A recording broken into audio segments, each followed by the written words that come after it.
No, I've got a point here and I want to make it. He might be the yard dog of the century. Yeah, he's arrogant. I would be. Would you not be if you were as good as...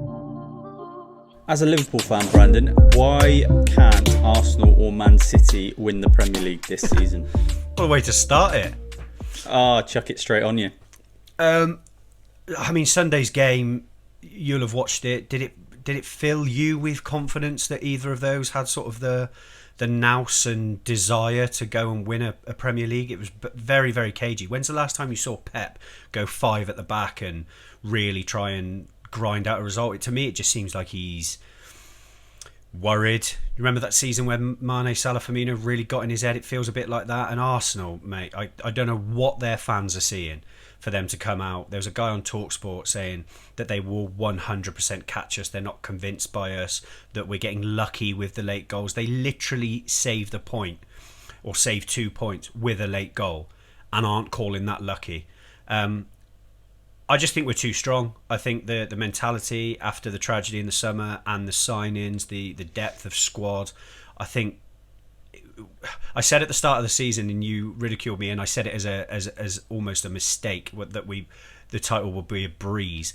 If we carry on clicking, getting better, and ending up in 3rd, 4th, and 5th gear in the coming weeks, we could have set a gap so early that their heads might go. Do you not think, to play devil's advocate and kind of give them a little bit of a case, do you not think City looked really good against Arsenal in that like kind of deep lying low block? I know they scored the goal late on, but do you not feel like they looked really solid for the first time watching City in a long time?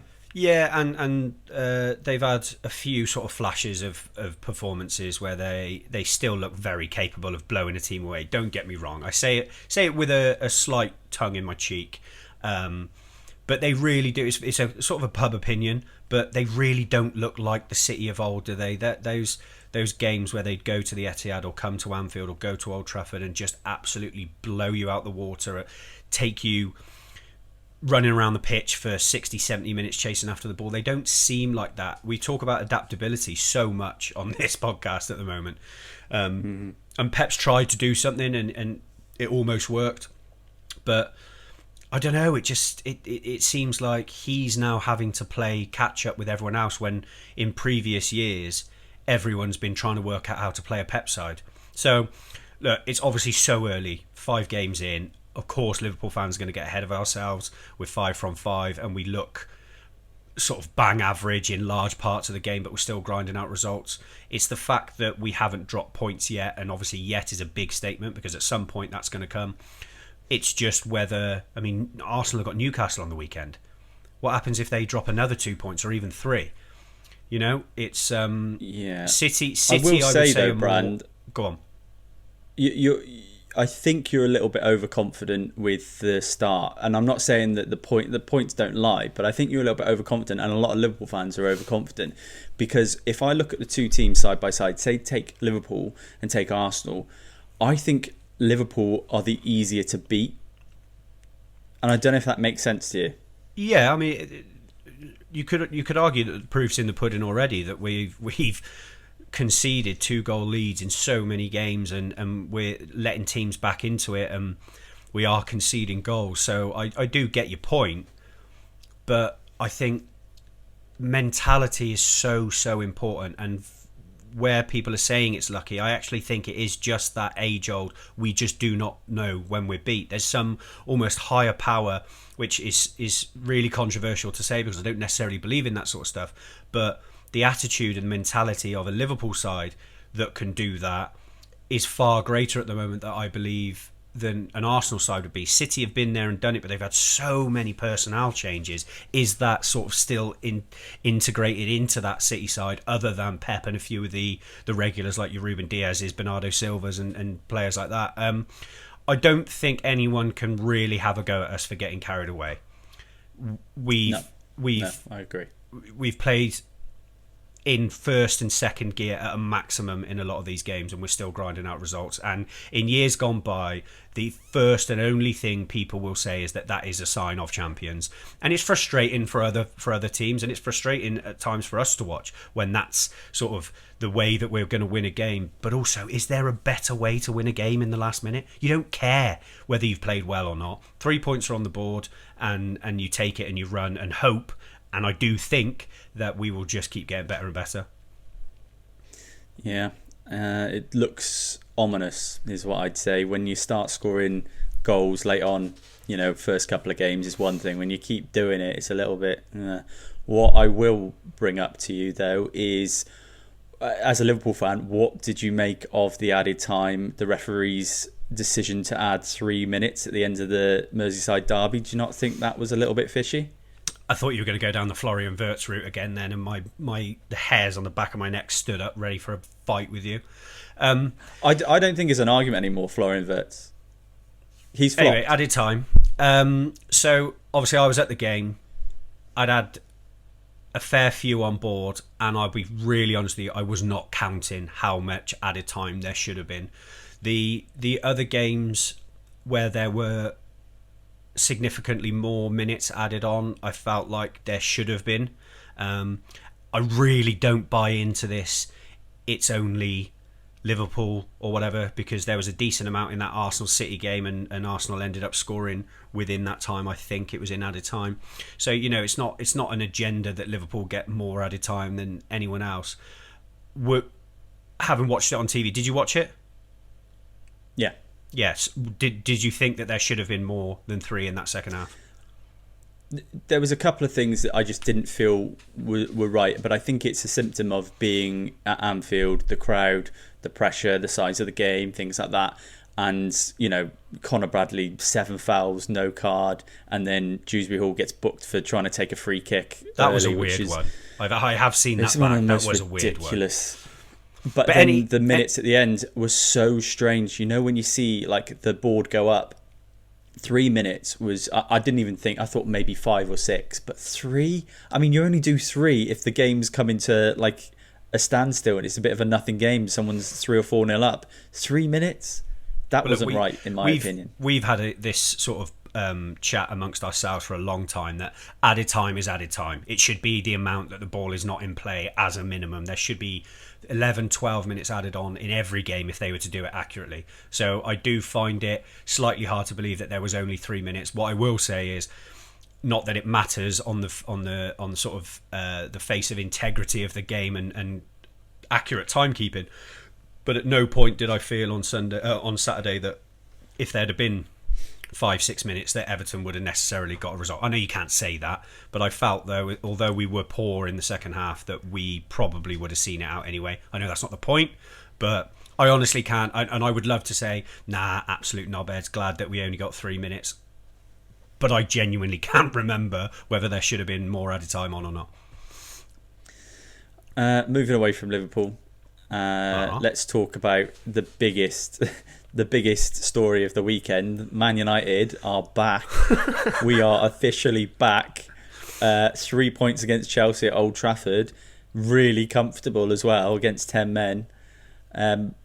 I'm not getting carried away like I was at the start of the season. I think that's kind of dampened now because I've realised that United are the same old team that we were last season. But it's a big result, that. It is a big result, and you can never knock any result against a potential... People were touting Chelsea for Premier League glory this season, or potential Premier League glory. Yeah, all right, you got helped out a little bit early doors by the 10-man shout, and Casemiro did his absolute best to ruin it for you. But at the end of the day, you won the game. My caution, not just to you, because I don't need to say it to you, but to every United fan watching that wants to get excited, we've had this so many times over the last 5-10 years where you'll go on a bad run of results, you'll win a game and you're back. Ruben Amorim still hasn't won 2 games in the Premier League back-to-back. And until he does that and you go on a little run, that poor fella with the long hair, is going to have a serious problem on his hands. If you start buying into the fact that you're back, that will be a problem. Take the 3 points, take each game as it comes, and see what happens. Do not get carried away. However, great result. Well done, United. You're all a bunch of legends. The guy with the long hair, you saw the video, right? Disgrace, after mate. the weekend. One of the worst things I've seen in a long time, just because the rage it filled me with, like it almost, I thought it was a bit of a joke when someone's like, but pulling your hair like it's a wig. First of all, that bloody hurts, mate. Someone pulling your hair. Well, you remember the days when you had hair, and it hurts when people pull your hair. But the way he was pulling his hair, and then the way he kicked off, like, who the fuck is that guy? Honestly, I could not believe. I was so mad that nobody just threw one at him, just clocked him from the side. Because imagine, like, me and you were at a game. We don't fight, we're not hard. But imagine me and you are at a game and someone comes up and pulls my hair. One of us is going to throw something. Yeah. Like, I couldn't believe no one around him. I know they were like kind of sticking up for him, but that guy deserved to be laid out right there and then. And yeah, I don't know who he's calling that guy saying he's not a real United fan. Okay, right. He's doing it as a bit of he supports the club, goes to watch the games. He's a United fan as far as I'm concerned. But even if you don't think that, you don't physically assault someone.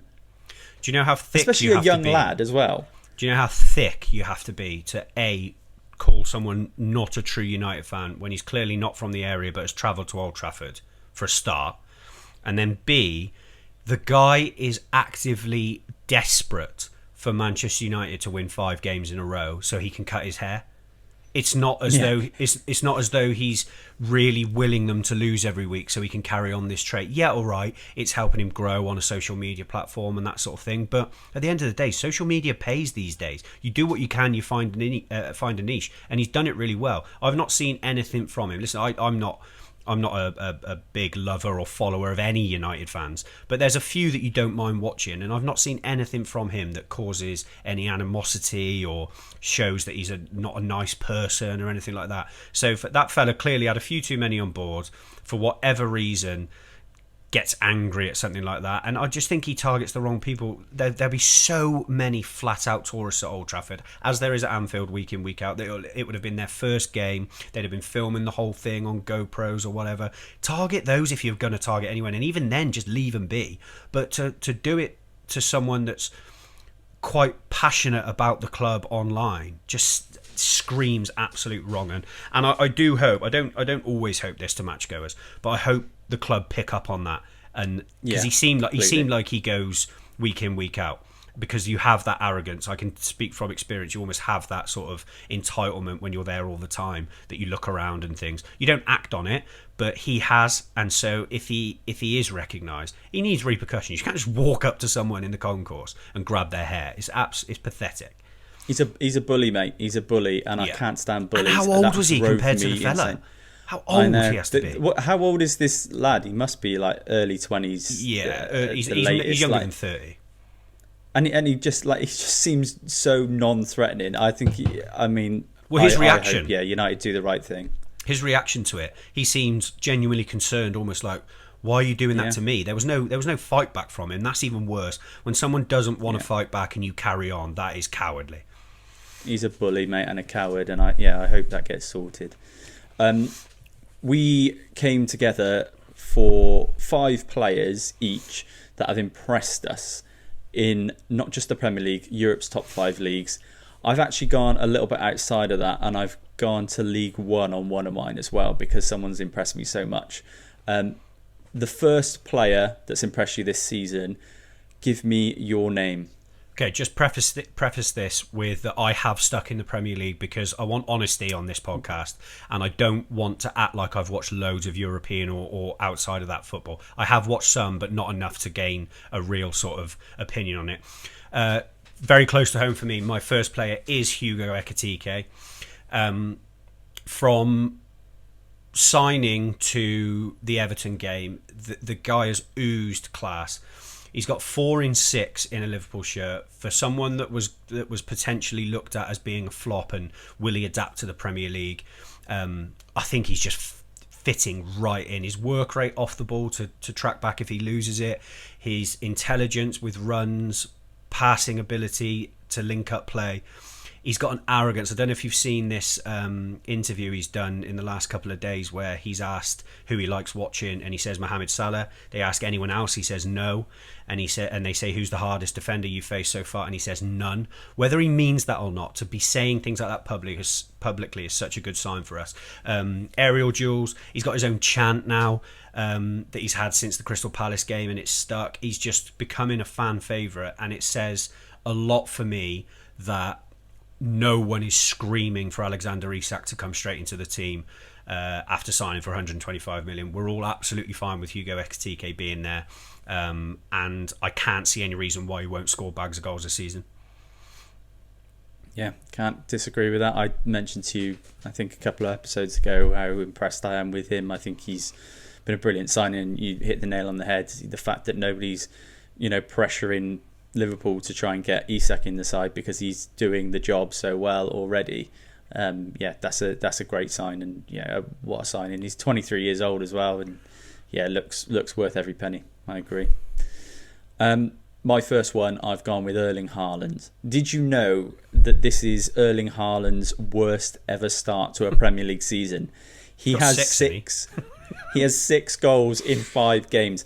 His previous seasons, he scored 9 in his first season in the Premier League after 5, 7 after 5 in his second season, and then 10 last season. And somehow the guy's absolutely blowing everyone out of the water, and he's still having his worst ever start to a season. He's actually got 152 goals and assists in 152 games for City since he joined. He's scored more goals in the Champions League than Zlatan and Salah. He's level with Thierry Henry, and he's only 25. I think people far too easily forget just how good a player he is. It is very easy to just accept that someone is going to score every week. Like, that's not normal. Scoring a goal every single game is not a normal thing, and it's only since Messi and Ronaldo started doing it that people consider that but they're expected to do that. No, he's a freak. How is he doing this? Like, every single game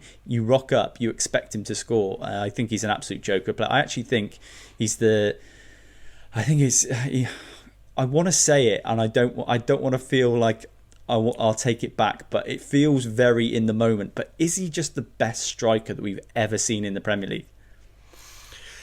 I think he's the best goal scorer without a shadow of a doubt.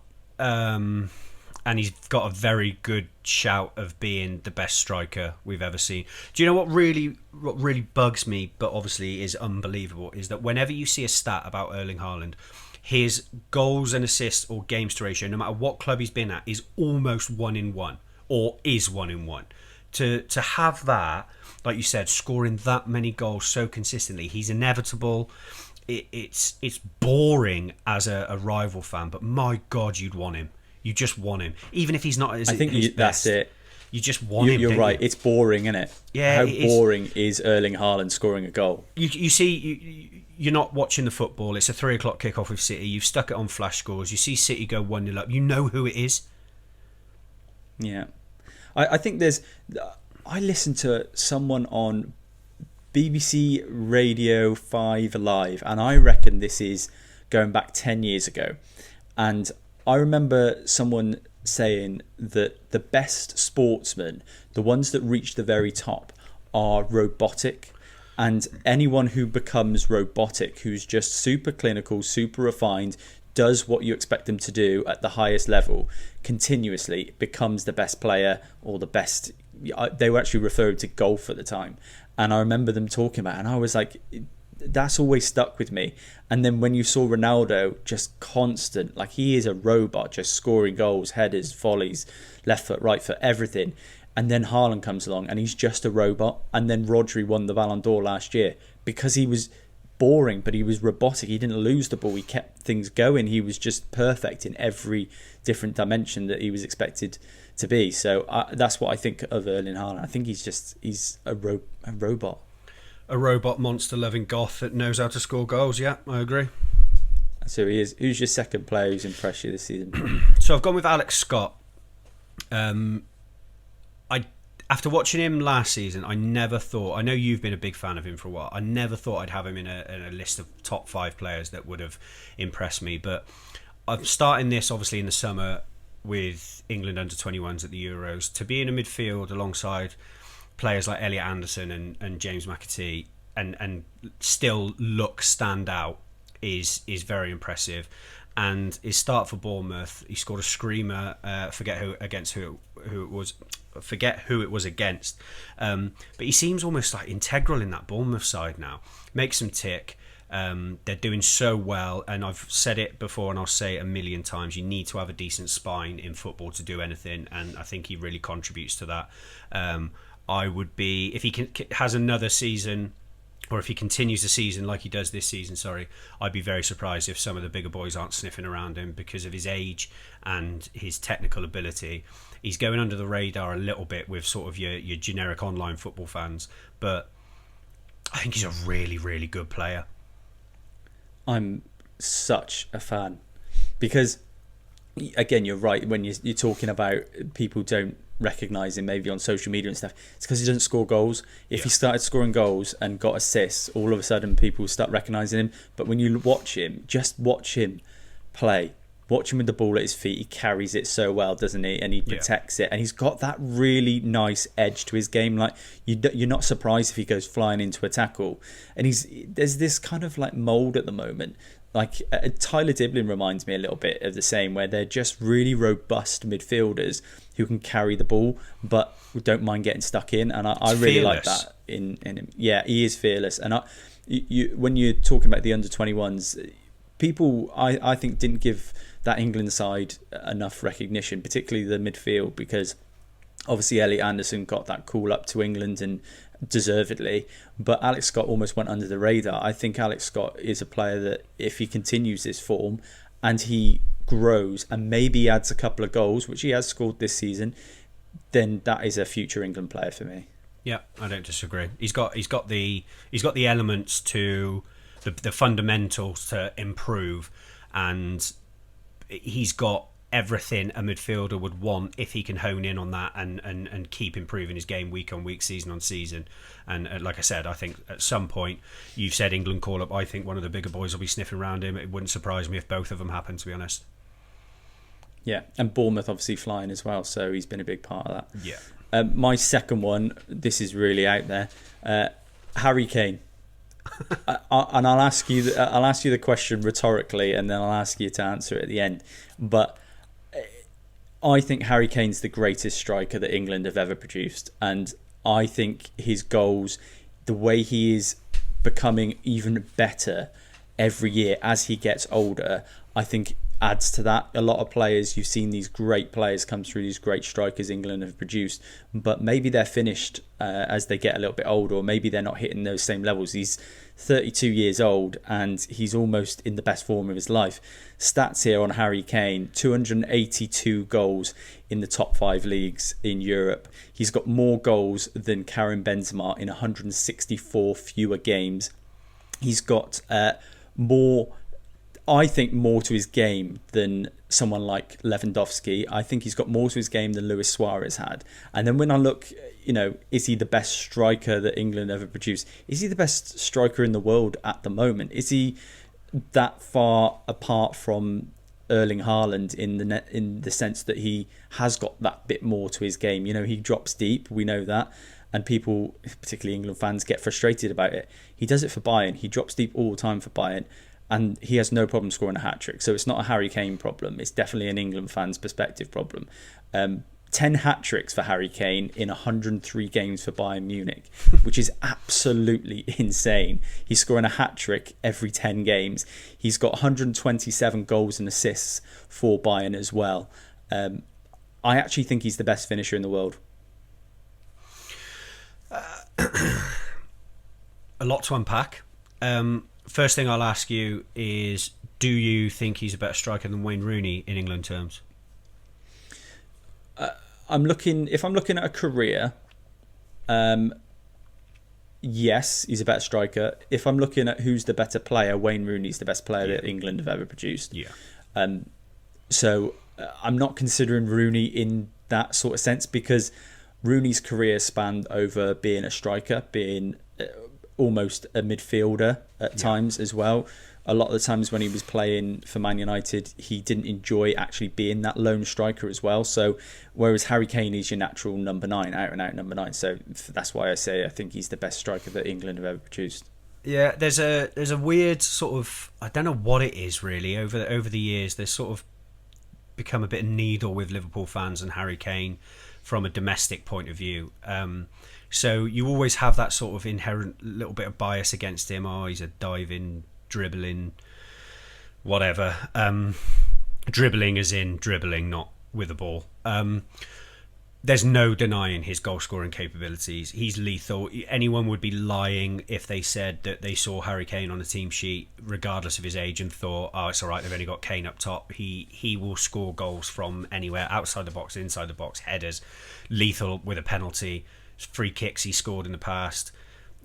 His link-up play is up there with some of the best in the world, for an out-and-out number 9. I'm not upset or surprised that you've put him in there, because it was weird when I was looking at my list. I was thinking, do you have to go with sort of the newer, younger players? And you don't. And Erling Haaland and Harry Kane, regardless of how many goals they've scored in the past, to continue doing that, and with the starts that they've had, and you saying that 1 in 10 games he gets a hat-trick is out of this world. It's not normal.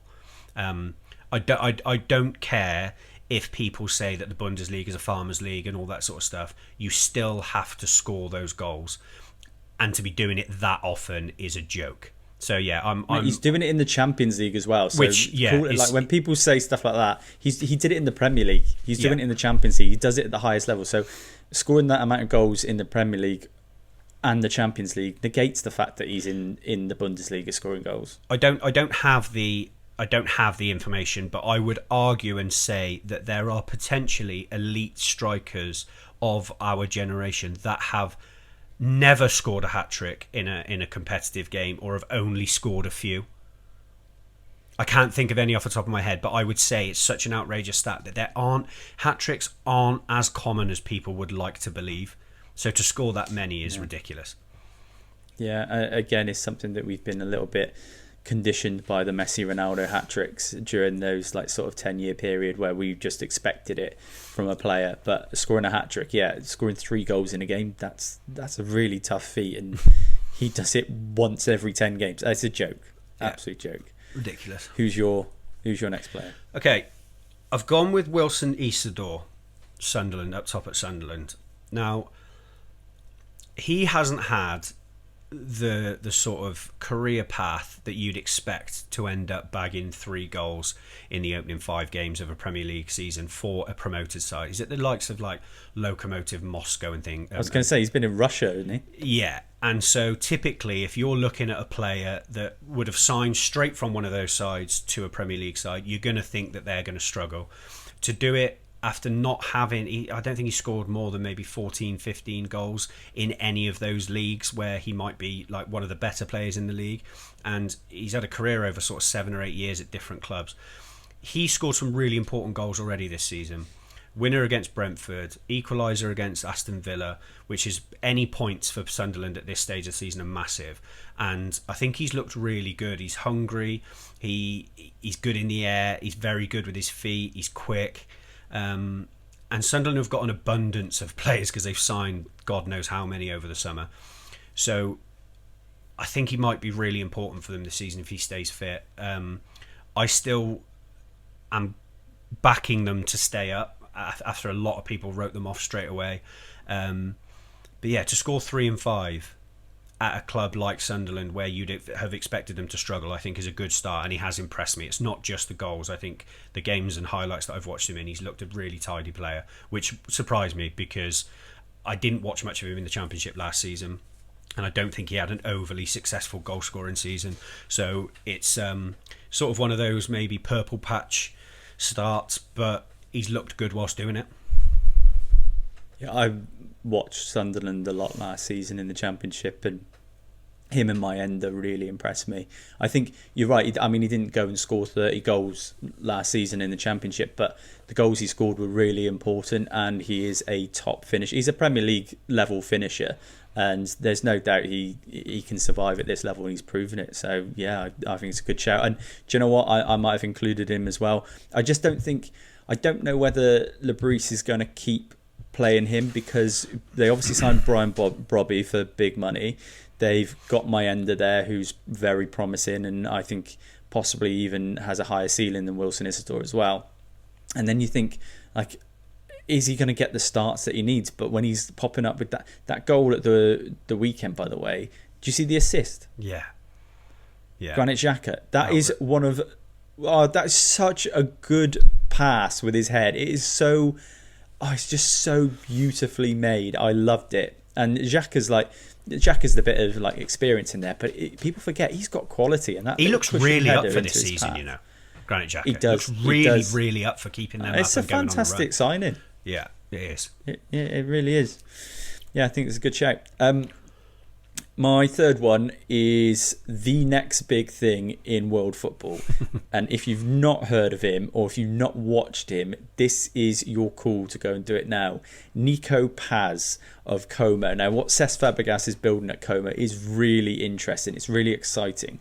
But he actually came across from Real Madrid for just €6 million.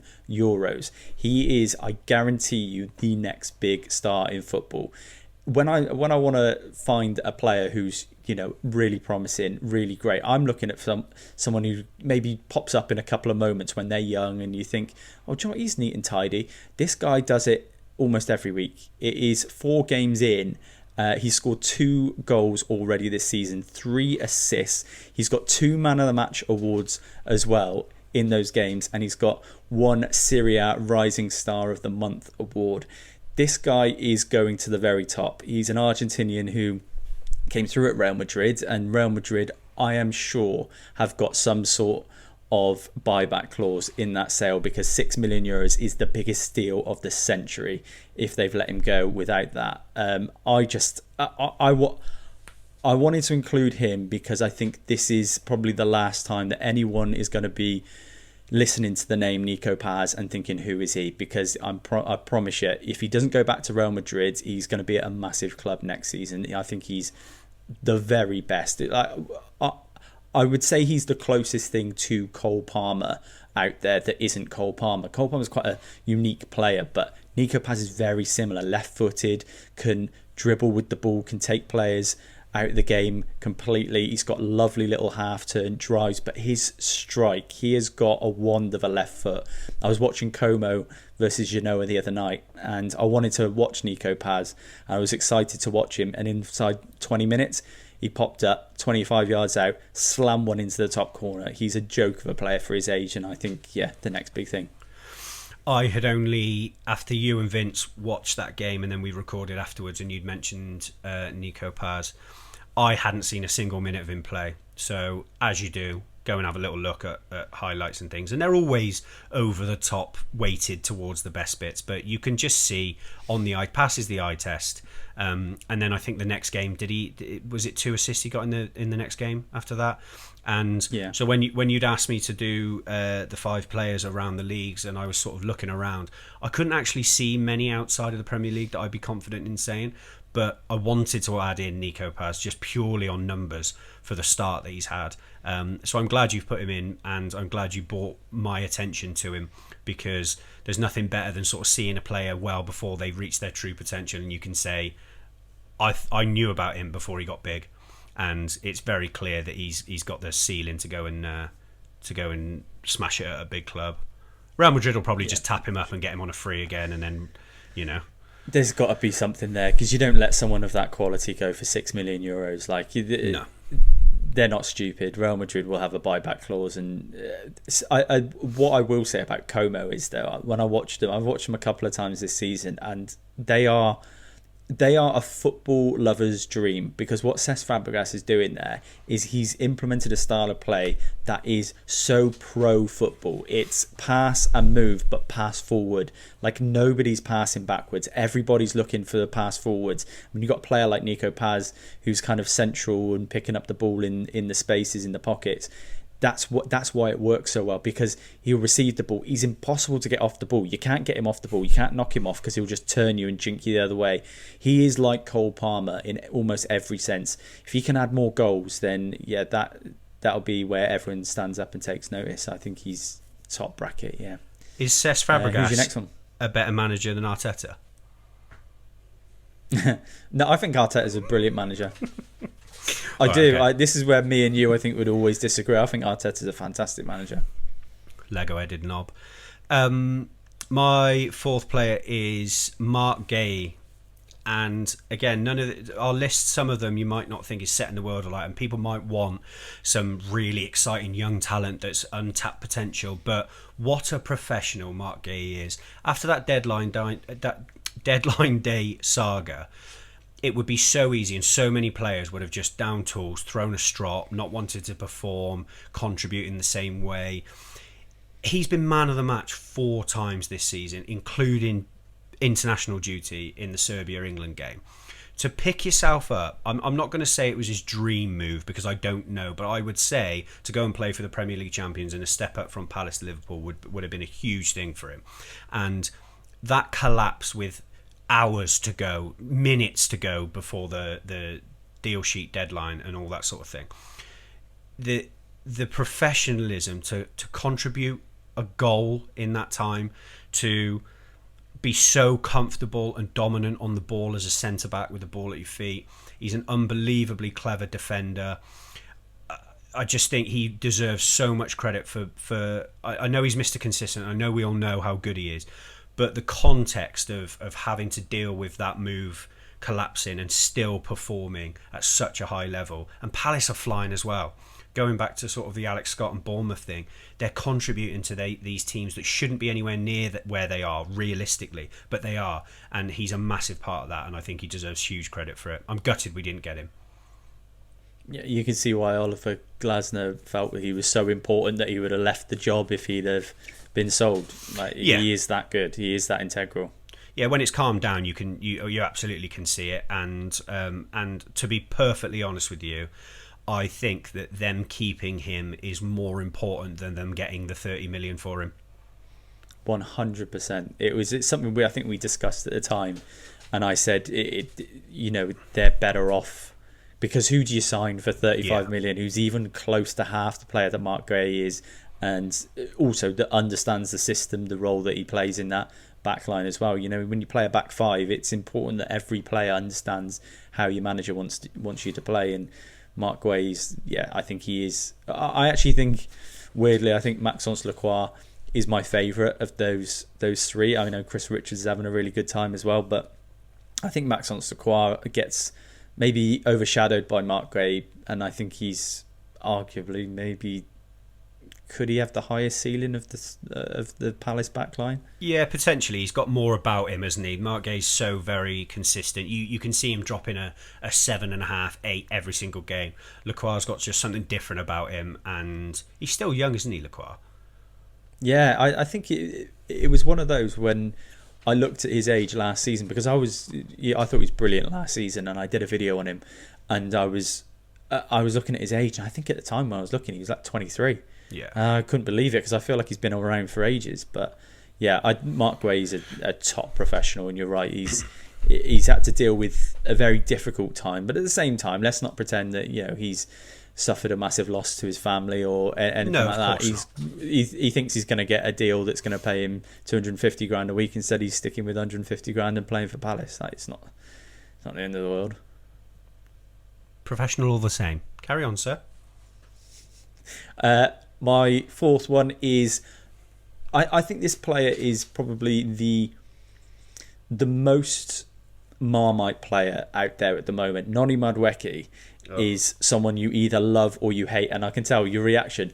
I absolutely love him. I think he is a fullback's nightmare. I think he's an old-fashioned winger. He's the sort of winger that I want to see every team have in football. You need someone who's going to be direct, face up a defender and have a go at him. Honestly, the blood that boils inside me when I watch a winger, someone who has got it in their locker to take it past the player, passing it backwards. Oh my God, it drives me nuts. Madueke doesn't pass backwards. He gets the ball, he faces up his fullback and he runs at him, and I'd say more than half the time beats him and gets something away, whether it's a shot or a cross. I think he's been England's best player this season. I think he's been Arsenal's best player this season as well, and I think he needs a lot more credit than he's currently getting. The most Marmite player in football at the moment, it's going to bring a lot of people probably disagreeing with me, but I think he's brilliant. Yard dog with a headband. Yeah. Do you know what, actually, when I was doing this list, I thought, how can I not encourage Brandon to say yard dog? And I thought maybe the only one, you might have gone for Harry Kane as being the yard dog, but apparently not Madueke's one. No. Be honest, why don't you like Madueke? Why don't people like Madueke?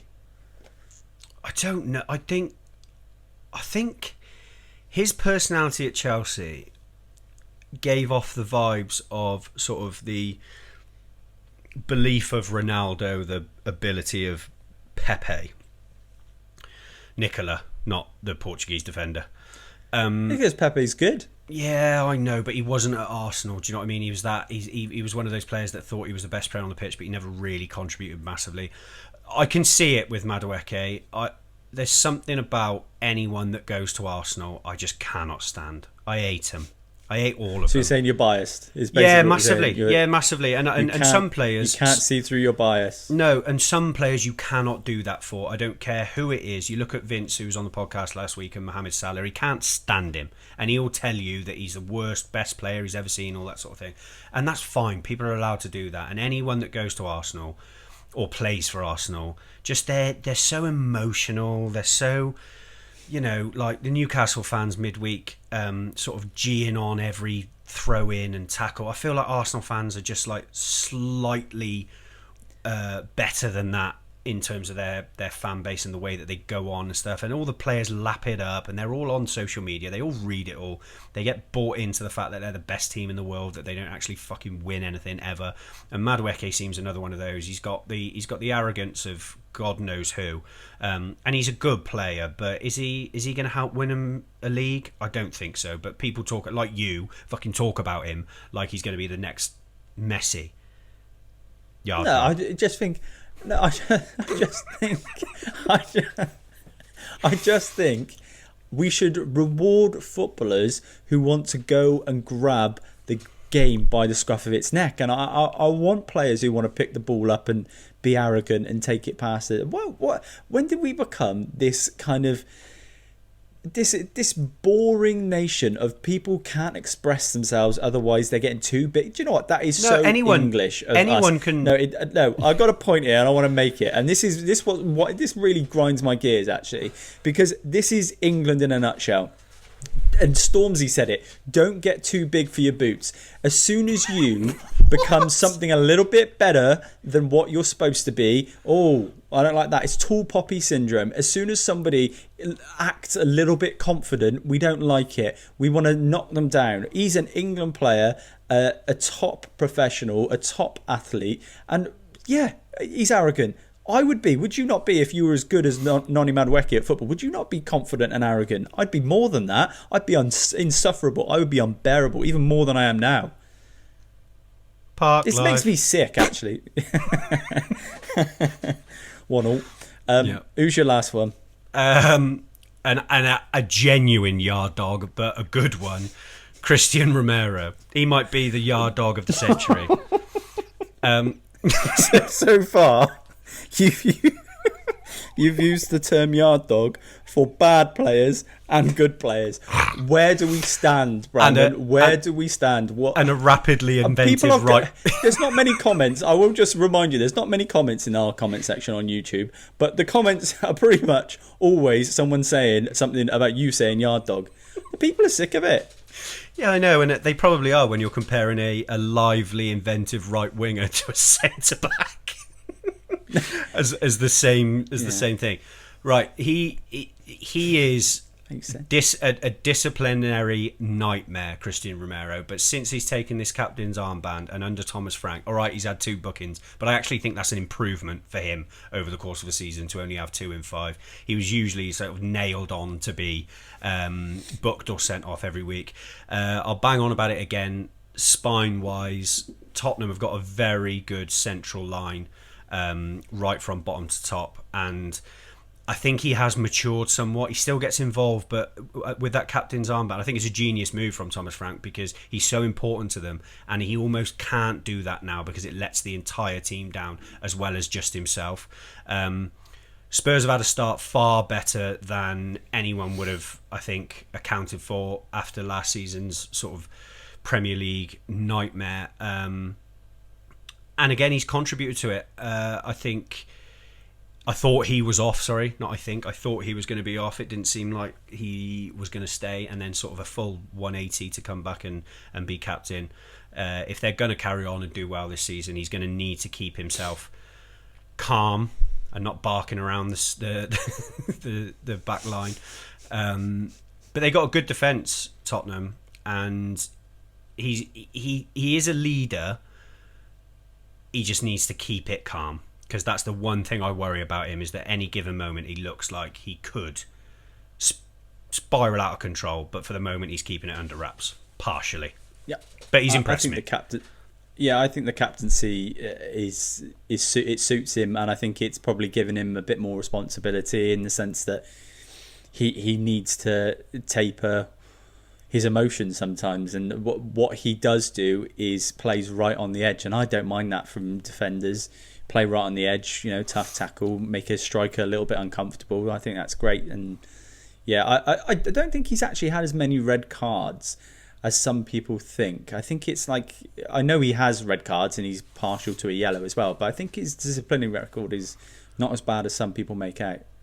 Do you know what it reminds me of, him getting the captaincy?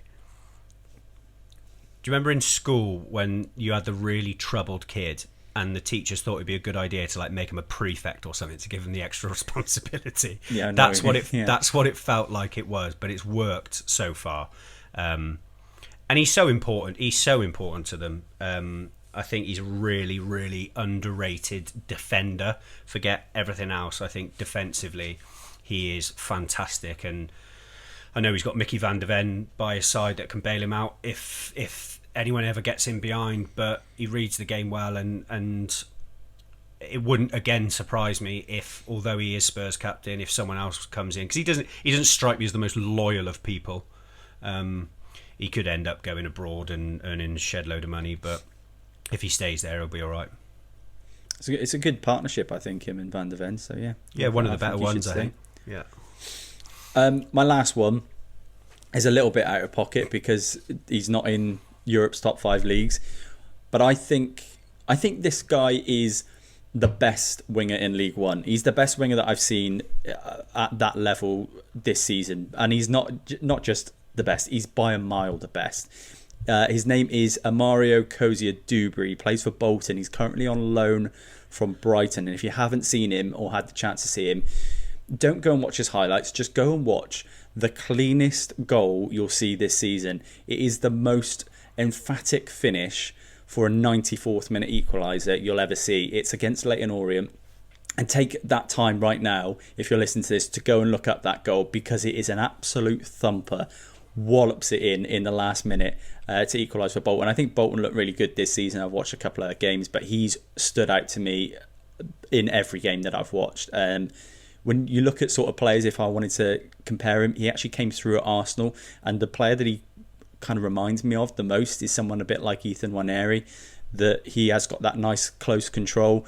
He can beat a man, he can run, he can finish, he's got a lovely left foot, and I think this probably is the best thing for him this season. He struggled last season, I think he was on loan at Blackburn, but this season it feels like he's got much more responsibility, that he is kind of their go-to guy to go and get a goal. And yeah, he's a really exciting player, only 20 years old, and I think he's got a lot more to give, and expect to see his name pop up in the headlines between now and the end of the season. I'd be surprised if Brighton haven't just pulled out another belter here and found another future superstar. That's all on you, that one, mate. I'd be lying if I said I'd even recognise his name, let alone seen him play. So I'll trust you on that one, and I second it that people need to go and have a look, and I will also go and have a look after we've recorded this. Oh, mate, the goal that he scored against Orient is something else. It's not just like, yes, some goals go in from quite far out and you're like, oh, that's a belter of a goal. It is the cleanest, just like wham into the top corner with his left foot. And the kind of scenario that it was the last minute, 94th minute against, losing 1-0. Yeah. And that's big boy bollocks, that is, to step up and belt one in like that. I really rate that. Right, let's move on. I asked the Instagram followers question, as I do every week. I asked them who deserves this year's Ballon d'Or. The votes came in, and almost 50% of people, of the 4 selections I had, chose Ousmane Dembele. And I believe he has just been crowned as the Ballon d'Or winner. Is that right, Bran? It is correct, yes. Now, I think it was between 4, if I'm honest, and I think legitimately, if you're looking at a player that's won everything, Ousmane Dembele is the standout. But I think obviously Mo Salah's season was phenomenal. Lamine Yamal got the second most votes on the poll. He got 22% on the Instagram poll. Salah, Rafinha was the other one, and I actually think Rafinha is a little bit unlucky. I mean, if Barcelona gone on and won the Champions League, then yeah, great, he probably would have won it. But Ousmane Dembele won a treble. He was the best player, or voted the best player in the Champions League last season, and he was a Golden Boot winner as well in his domestic league. There's not much more you can do as a player to win a Ballon d'Or, right? He deserved it.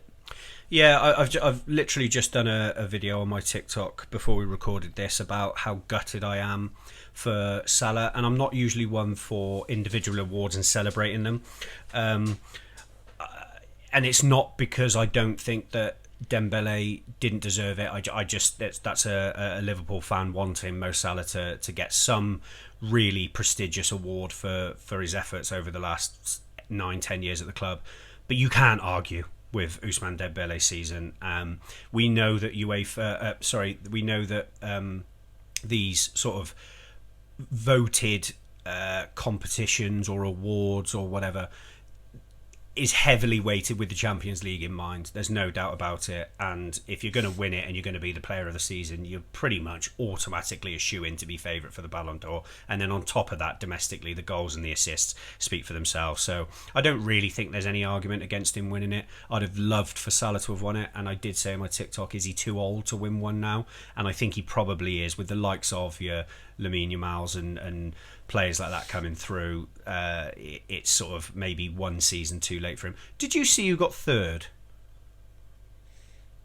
No.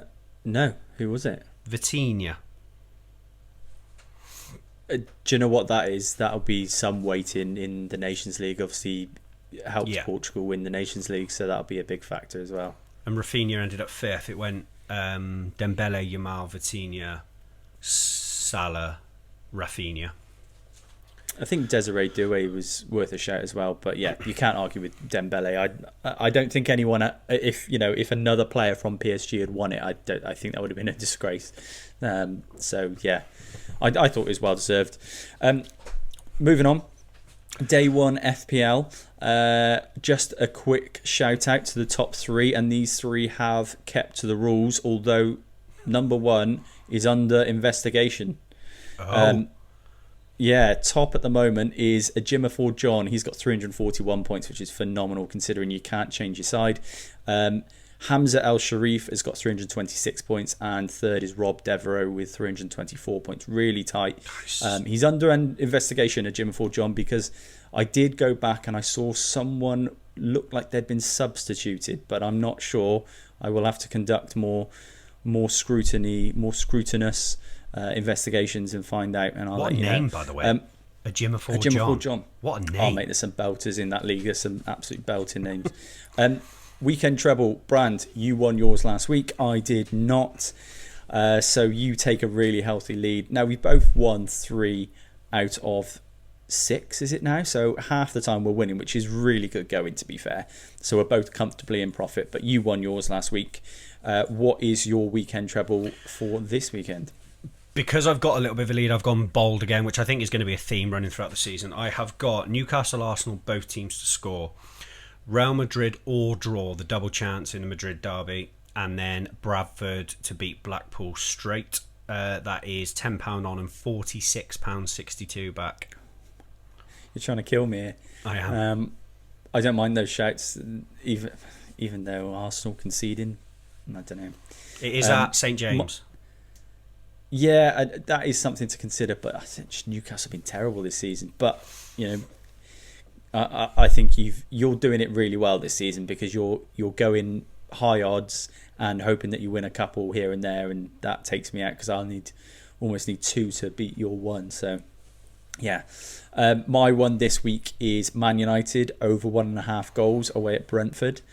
I've got Monaco over 1.5 goals at Lorient, and I've gone Chelsea, Leighton Orient, and I've gone Chelsea versus Brighton over 1.5 goals in the game. £10 on gets you £30.94 back.